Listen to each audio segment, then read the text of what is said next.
Guys, what is up? What is good? Preston back again with another video farming this one, dude. Again, listen, like, and not a lot of people agree with Saeed, right? So some people might not like the guy, some people do like the guy. For me, this video here today, bro, like it just it hit me here, bro. It hit me here, right? Because there's a lot of United fans right now that are looking at all these players like Marcus Rashford, Antony, Sancho when he first started with Chelsea, right? Antony, Elanga, David De Gea at Fiorentina. It's like, why do we let these players go? Why do we let these players go? There's a reason why they were gone, guys, because some of them were not good enough. They weren't good enough, dude. They weren't at the level to play for Manchester United. It's just the plain hard cold truth, right? And Saeed here has called this revisionism FC, which I agree with, bro, because a lot of United fans are looking back at the past right now. These players, once again, play for all these other teams that were at United for a reason. That's it, mate. But yeah, let's continue, guys. Entre estos, uno, vámonos. Because they had their chance. Elanga scored 3 goals at Man United. Yep. He had a decent period where Rashford, who again, Brit fans are based on revisionism, who again was fading at the club. Elanga was brought in. Yeah. He did well. That was the season when Ronaldo came back. If you guys remember that season, it was when Ralph Rangnick, right, as the interim manager, and Rashford was not playing well. So Rangnick decided to start playing Elanga in front of him. There was leaks coming out. I don't know if these leaks are true or not, but this is what I've been reading on X. Back then, that Rashford was not happy with, of course, him being dropped by Ralph Rangnick, and he was calling him Specky behind his back. This is what I was reading online. If you guys go back and look at that time, the amount of leaks that were coming out, right? But with Elanga, after that season, like the next season, he was just not good enough, guys. He was not at the level for a Manchester United winger, for a Manchester United starting Premier League winger. He was not good enough. Once again, he was too young and had to go somewhere else. And that somewhere else right now is not enough for us, where he's thriving. So what can we do about it, bro? Second season came in, he didn't do well. He couldn't make it. He couldn't cut it. Exactly. There we go. Man United then decided to pick Antony. Yeah. But because that flopped, yeah, you're talking about Antony. You're talking about Elanga, should I say. Why? Antony was a bad recruitment from the Glazers. Let's focus on that point right there. Yeah, it was 85 million wasted, bro. Like, Ajax were like, these guys are going to give us 85 million pounds for this guy. Okay. That's the point we should be talking about. Bad recruitment, bad replacement. Not the fact that we let go of Antony. Elanga, not that. It's bad recruitment, it's bad replacing. I'm just sick of this idea that Manchester United don't understand that 2 things can be right. Yeah. Every other football club, you know what? 2 things can be right. Manchester United, no. No, we have to go back. We have to go back, bro. No, you didn't value him. You didn't value him. You learn from your mistakes, bro. Even though if these mistakes are freaking expensive, fam, we have to learn from them, dude. We have to, bro. We can't be going backwards, man. David De Gea had to go. Yeah. Yeah, and this is one as well. I remember this. So this was up into 2023. It was like 2020, 2023 time, right? Where the English media, of course, were getting on David De Gea's back because they wanted their guy Dean Henderson to play, but Dean Henderson he was another player that was not good enough to play for Manchester United, right? When Ten Hag first came, in his first season, I was like, De Gea had to go. It's after the Sevilla game. If you guys remember, in the chat, I think it was the Europa League. I think it was one of the continental. It was a Europa League, right? And it was against Sevilla, where it was at the Sevilla stadium where David De Gea came out for the ball and completely missed it, and it was in a series that one and tapped in. I was like, he has to go. I love De Gea, bro, but he just makes so many mistakes.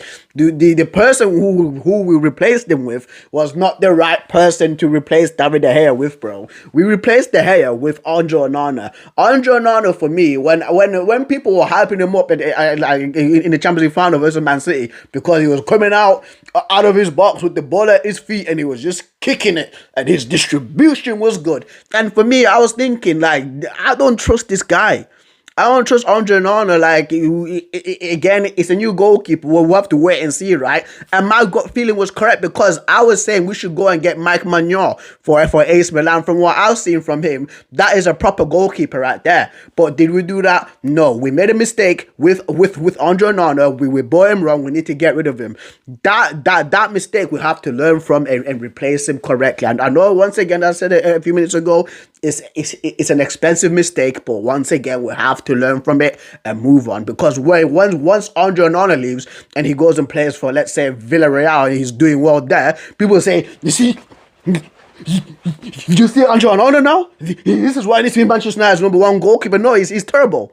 He's not good enough, bro. He's cost us hella times last season and this season. And Onana has to go now. Exactly. Two things can be right. Exactly.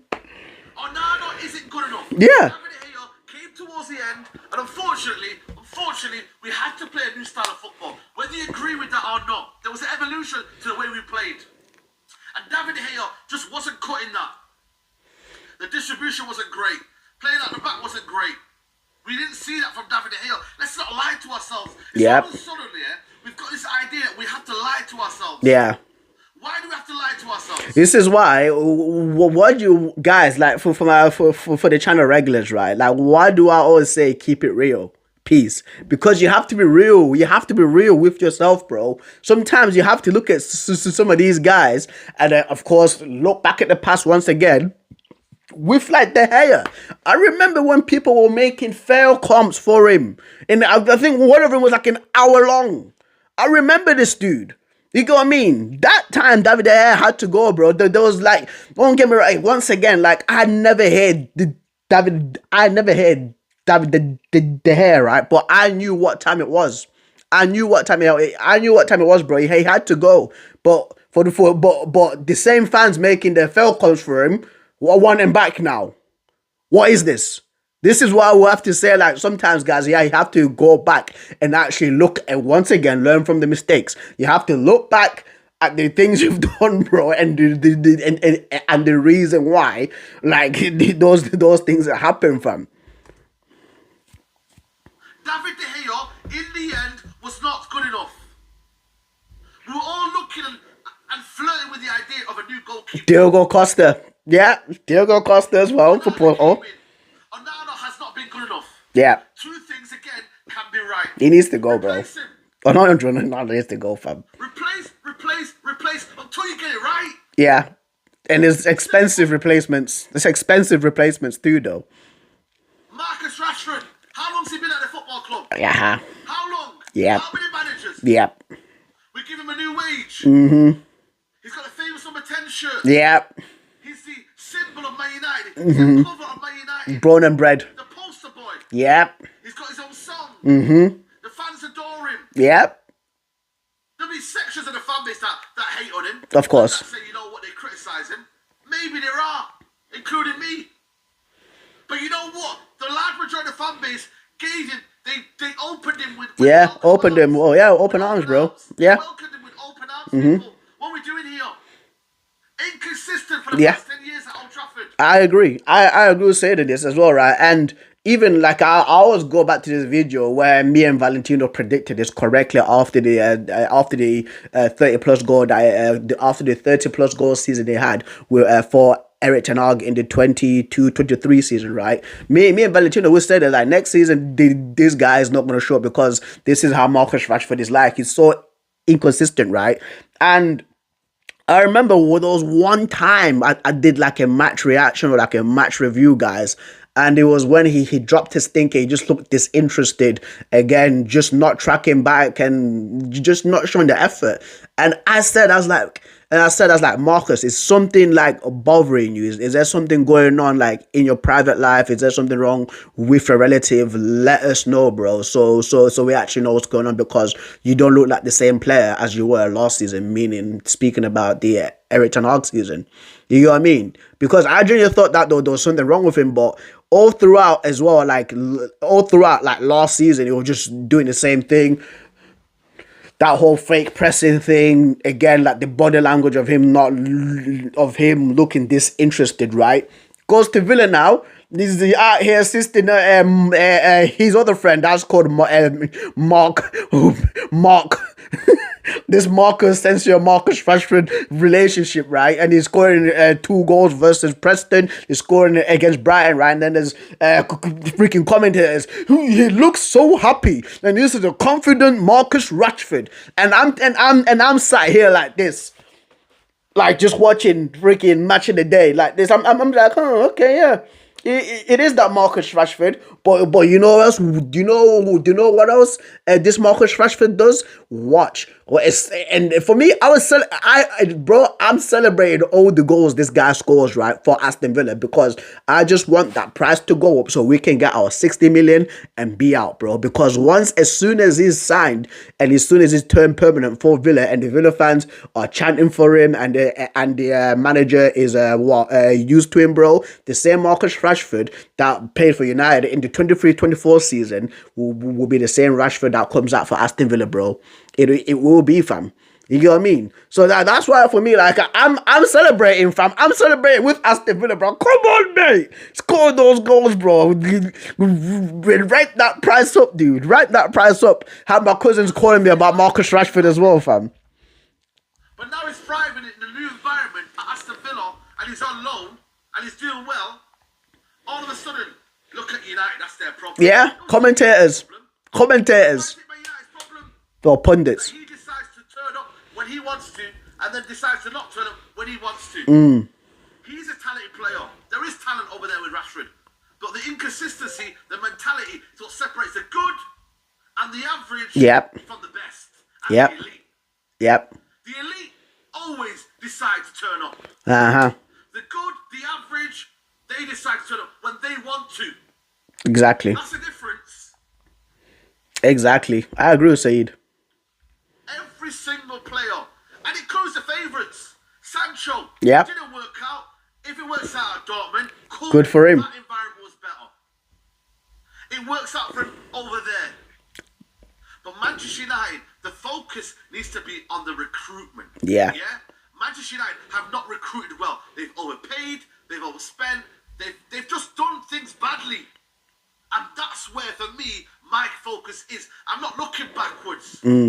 I agree. He goes on to, of course, speak about the recruitment, right? But, like, there's a reason why Sancho is at Chelsea. There's a reason why Marcus Rashford is at Aston Villa. There's a reason why Antony Elanga is at Nottingham Forest. There's a reason why David De Gea is at Fiorentina, bro. There's a reason why Fred is at Fenerbahce, because we deem these players not good enough, guys. A lot of Man United fans right now are suffering from like short-term amnesia, bro. Again, people were making fail comments off for David De Gea trying to get him up, dude. You know what I mean? Marcus Rashford, as I said like a few minutes ago, very inconsistent. Very inconsistent for a guy that was earning the amount of money at Manchester United that the fans adored, bro. Like, he should have been given more, bro. That's just the truth. That's just the truth, bro. It is, fam. Sancho was what, bro, Ten Hag gave this guy 3 months off, came back and Ten Hag said something about him on Sky Sports, and then he's decided to turn his back on the entire team, bro. United were devastated with injuries last season, right? And this guy's saying that like, I'm still apologizing, bro. You can take him for dickhead, bro. You know what I mean? Like, he had to go, fam, and now Chelsea fans don't want him to. You know what I mean? Antony Elanga, again, for me, with Elanga, I've got nothing against this kid. I've got nothing against him, but at the level that it was, when it was at Manchester United, was not good enough to be a starter for Man United, bro. We had to let him go because I'm presuming that he wanted first-team football for Man United after all that time he started in front of Rashford and even him scoring against Atletico Madrid, bro. Antony right now at Real Betis, bro. People called him fidget spinner, him slipping, people making fail cons for him as well, right? Since he's playing well for Real Betis now, people are United saying, oh, maybe United was a problem. It's not United that's a problem. It's the player's mentality, fam. That is it. That is it, bro. It's their mentality and their skill level, bro. Like, that's just what it is. That's what it is. Like, Bruno's playing well for us. You know what I mean? Like, why are people just saying that? Oh yeah, but why are people speaking about Bruno, fam? Absolutely ridiculous, absolutely ridiculous, bro. I'm glad that Saida actually put out this video today, bro. Shout out to him, bro. But United fans, you know what to do. Thoughts, comments, concerns, please comment as the usual. I will be active, of course, in the comments. Just don't send me marriage proposals for your sisters. Please don't do that because I'll just ignore that myself. I'll ignore those comments. But yeah, I'll see you guys later. Peace.